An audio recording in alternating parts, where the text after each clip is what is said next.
ہمارے رشتے ہیں ضرورت کے، لالچ کے. جب تک لالچ پورا ہوتا ہے رشتہ ہوتا ہے. حالانکہ رشتے ضرورت کے نہیں ہونے چاہیے، رشتے عقیدت کے ہونے چاہیے، رشتے محبت کے ہونے چاہیے. اور روحانی زندگی میں اگر کوئی رشتہ لالچ کا ہو تو وہ تو 2 قدم نہیں چلتا، ٹوٹ جاتا ہے. عقیدت اور محبت اور احترام کا جو رشتہ ہوتا ہے وہ مضبوط ہوتا ہے، وہ ہمیشہ چلتا ہے، اس کے اندر پختگی ہوتی ہے. وفا اس رشتے کے اندر آتی ہے جس رشتے کے اندر کوئی لالچ. ہمارے زمانے کے اندر یہ شور ہو گیا ہے کہ کام پیارا ہے چام نہیں پیارا. اس شور نے رشتوں میں کمزوری ڈال دی ہے، دراڑیں پیدا کر دی. ہم لوگوں کو پیار ہو گیا ہے سامنے والا کتنا، اور جب تک ہمارے کام کا کوئی شخص رہتا ہے تب تک ہمارا تعلق بھی رہتا ہے، اور جب وہ ہمارے کام کا نہیں ہوتا تب تک ہمارا اس کے ساتھ تعلق ٹوٹ جاتا ہے. یاد رکھیے میرے بھائی، جب رشتے کی یہ بنیاد ہو نا پھر اس میں وفا نہیں ہوتی. پھر اس میں وفا، آپ کہتے ہیں سامنے والا وفا نہیں کر رہا، تو بھائی وفا کی بنیاد ہی نہیں تھی یہ رشتہ، یہ بنیاد نہیں تھا وفا کی، وفا کی بنیاد نہیں. اگر آپ تعلق رکھتے ہیں نا، یاد رکھیں اتنی دیر کے جتنی دیر کام چلتا ہے، جتنی دیر ہمارا کسی دوست کے ساتھ تعلق ہے، تو یہ رشتہ کمزور ہے، اس میں وفا نہیں ہوگی اور کسی نہ کسی جگہ پہ ٹوٹ جائے گا، کسی نہ کسی جگہ پہ آ کے ختم ہو جائے گا. رشتے لگانے کا لوگوں کو بہت شوق ہے، حالانکہ رشتہ لگانا اتنا مشکل نہیں جتنا نبھانا مشکل ہے. ہم ساری زندگی یہ ثابت کرنے کی کوشش کرتے رہتے ہیں کہ ہمارا جو فلاں آدمی سے تعلق ہے وہ بڑا مضبوط ہے. ہم یہ بتاتے رہتے ہیں کہ مجھے تجھ سے بڑا پیار، اور بتانا بھی چاہیے. نبی پاک صلی اللہ علیہ وسلم نے فرمایا جس سے محبت ہو اسے بتایا کرو کہ مجھے تجھ سے محبت ہے، تاکہ وہ بھی تم سے پیار کرے. یہ بتا دینا چاہیے، لیکن بتانے کا حکم ہے، ساری زندگی ثابت کرنے کا حکم نہیں. ہم ساری زندگی یہ ثابت کرتے رہتے ہیں کہ میں بڑا فرمانبردار ہوں آپ کا، میں بڑا تابعدار ہوں، میں آپ سے بڑی محبت کرتا ہوں. یہ ثابت کرتے رہتے ہیں. رشتے نبھانے سے بات بنتی ہے، ثابت کرنے سے بات نہیں بنتی. ایک تعلق کا پودا آپ نے لگایا زمین میں، چھوٹا سا پودا، اس کے سامنے کھڑے ہو کے آپ سارا دن کہتے رہیں کہ او پودے مجھے تجھ سے بڑی محبت ہے، میں تجھے بڑا چاہتا ہوں، میرا تیرے ساتھ بڑا رشتہ ہے، میرا تیرے ساتھ بڑا تعلق ہے. سارا دن پودے کو یہی کہتے رہے، او چھوٹے سے پودے مجھے تجھ سے بڑا پیار ہے، میں رات بھی تجھے خواب میں دیکھ رہا تھا، کل بھی مجھے تو یاد آ رہا تھا، پرسوں بھی مجھے تو یاد آ رہا تھا. تو اس سے وہ پودا پروان نہیں چڑھے گا. پروان چڑھانے کے لیے اسے پانی دینا ضروری ہے، پروان چڑھانے کے لیے اسے جڑی بوٹی سے بچانا ضروری ہے. اسے پروان چڑھانے کے لیے اس پودے کو دھوپ اور چھاؤں مناسب فراہم کرنا ضروری ہے. سارا دن ثابت کرنے سے پودا پروان نہیں چڑھے گا. میرے بھائی رشتے بتانا چاہیے، ضروری ہے، نبی پاک صلی اللہ علیہ وسلم نے حکم دیا. ہم سارا دن ثابت کرتے رہتے ہیں، لیکن رشتے پروان چڑھانے کے لیے جس پانی کی ضرورت ہوتی ہے، جس دھوپ چھاؤں کی ضرورت ہوتی ہے، رشتوں کے بیچ جو جڑی بوٹی آ رہی ہوتی ہے اسے کاٹنے کی جو ضرورت ہوتی ہے، وہ کام ہم کرتے نہیں. ثابت کرنے سے رشتے مضبوط نہیں ہوتے، چاہے روزانہ آپ ملاقات کر کے ثابت کریں کہ مجھے پیار بہت زیادہ ہے. رشتے عمل کرنے سے مضبوط ہوتے ہیں. نبی پاک سید عالم صلی اللہ تعالی علیہ وسلم نے رشتوں کی مضبوطی کا حکم دیا ہے. عرض کی یا رسول اللہ صلی اللہ علیہ وسلم، صحابی نے پوچھا حضور مجھے سب سے زیادہ کس صدقے کا ثواب ملے گا؟ ترغیب و ترہیب میں حدیث موجود ہے، حضور کس صدقے کا ثواب سب سے زیادہ ہے؟ تو اللہ کے رسول نے فرمایا تیرا رشتہ دار ہو تجھ سے ناراض ہو اور ضرورت مند ہو، تجھ سے ناراض ہو ضرورت مند ہو تیرا اپنا، اس کو تو اگر صدقہ دے گا تو اللہ تجھے سب سے زیادہ اجر عطا فرمائے گا. اللہ تبارک و تعالیٰ نے قرآن مجید میں صحابہ کی 2 قسمیں بیان کی اور فرمایا دونوں کے ساتھ میرا وعدہ ہے کہ میں دونوں کے ساتھ اچھا سلوک کروں گا. یہ سارے ستارے ہیں پر قسمیں 2 ہیں، قسمیں 2، قبل الفتح اور بعد الفتح. ایک قسم وہ ہے جو فتح مکہ سے پہلے کلمہ پڑھ کے مسلمان ہوئی، ان لوگوں کی درجہ اللہ کی بارگاہ میں زیادہ ہے جو فتح مکہ کے بعد مسلمان ہوئے، اگرچہ وعدہ ان کے ساتھ بھی رب کریم کا ہے، سارے ستارے ہیں، سارے عظمت والے ہیں، لیکن چونکہ فتح کے بعد آئے تو ان کا وہ والا درجہ، ان کا درجہ زیادہ ہے جنہوں نے اسلام کی غربتوں سے پیار کیا، جنہوں نے بھوک سے پیار کیا، جنہوں نے بدر کی تنہائیوں سے پیار کیا، جنہوں نے احد کے پتھروں سے پیار کیا، ان کا درجہ شریعت میں زیادہ ہے۔ صوفیاء یہ کہتے ہیں کہ اولاد کے ساتھ بھی اس تمنا کا رشتہ نہ رکھو کہ وہ میری وفادار ہوگی اور میری وہ کل کو خدمت کرے گی، کمیٹی نہ ڈالو کہ یہ بچے ہیں تو بڑے ہوں گے تو میں آرام سے بیٹھوں گا تو میری پینشن لگ جائے گی، یہ روٹی کما کے لائیں گے، یہ تو کمیٹی ہے، اولاد تو نہ ہوئی، کمیٹی نہ ڈالو، چھوڑو اس چکر کو۔ اولاد فرما بردار اگر ہوگی تو اپنے فائدے کے لیے ہوگی۔ ہم نے اس سے یہ لالچ بھی، حضرت عبداللہ بن مبارک رحمت اللہ تعالی علیہ فرماتے ہیں لالچ کے رشتے ہیں دنیا کے، لالچ کے۔ آپ کے انتقال کا وقت آیا تو اماں بڑا رو رہی تھی، عبداللہ بن مبارک رحمت اللہ علیہ اپنی اماں سے کہنے لگے اماں تو کیوں روتی ہے، تیرے تو اور بھی بیٹے ہیں،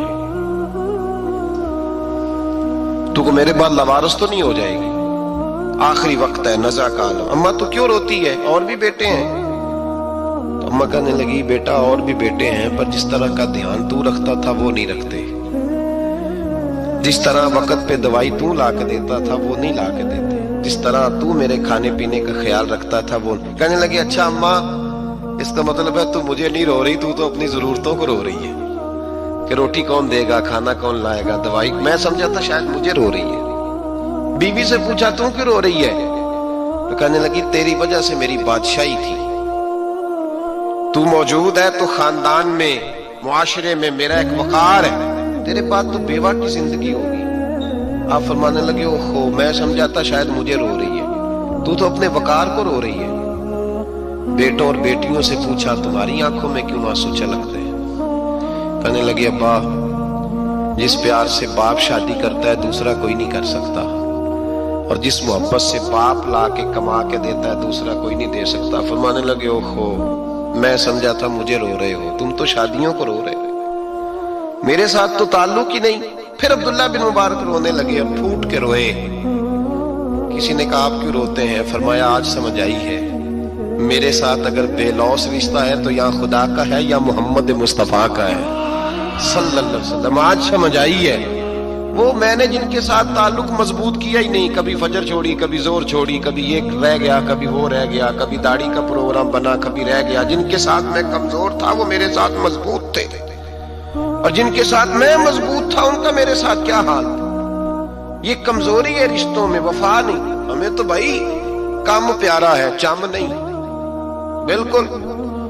بچے شکایت کرتے ہیں، کہتے ہیں ابا کماؤ پتر سے پیار کرنے لگا ہے، بچے شکوا کرتے ہیں، کہتے ہیں جو آدمی جیب میں زیادہ پیسے ڈالتا ہے ابا جی کا پیارا ہے۔ باپ شکوا کرنے لگے ہیں، کہتے ہیں میں مالدار ہوتا تو میرے بچے بھی فرما بردار ہوتے۔ رشتوں کو روح کا رشتہ بنائیں، وفا کا رشتہ بنائیں، وفا کا۔ کتے کا ذکر قرآن پاک میں آیا ہے، اس لیے آیا ہے کہ اس نے اللہ کے ولیوں سے وفا کی تھی، اسی آیا ہے کہ اس نے اللہ کے ولیوں کے ساتھ وفاداری کی، وفاداری کی تو اللہ نے اس کا ذکر قرآن۔ ایک بادشاہ تھا، بادشاہ جو ہوتے تھے ان کے اپنے اپنے مزاج ہوتے تھے۔ اس بادشاہ نے 4 5 6 کتے رکھے ہوئے تھے، اور کتے بڑے بڑے کتے تھے، اور بڑے وہ خون خار کتے تھے، چیر پھاڑ کھا جاتے تھے، شیر جتنے ان کے قد تھے۔ بادشاہ تھوڑا سا کسی آدمی سے ناراض ہوتا نا تو ایک بہت بڑے پنجرے کے اندر ایک بہت بڑا سلاخوں کا گھر اس نے بنایا ہوا تھا، اس میں کتے ہوتے تھے، اور کتے کو جب باندھ کے رکھا جاتا ہے تو زیادہ زہریلا ہو جاتا ہے، وہ زیادہ اس کے اندر کرواہٹ آتی ہے، زیادہ کاٹتا ہے۔ اس نے قید کیے ہوئے تھے، کتے تو بڑے زہریلے تھے۔ جس آدمی سے بادشاہ تھوڑا سا ناراض ہوتا نا تو وہ کتے کے آگے اس آدمی کو ڈالتا، کتے اس کو چیر پھاڑ کے کھا جاتے۔ یہ سزا تھی، لوگوں کو پتا تھا۔ بادشاہ کے وزیر نے بڑی خدمت کی بادشاہ کی، 35 سال تک نوکری کی، لیکن ہر سورج نے غروب تو ہونا ہی ہوتا ہے نا، ہر چاند نے ڈلنا بھی ہوتا ہے۔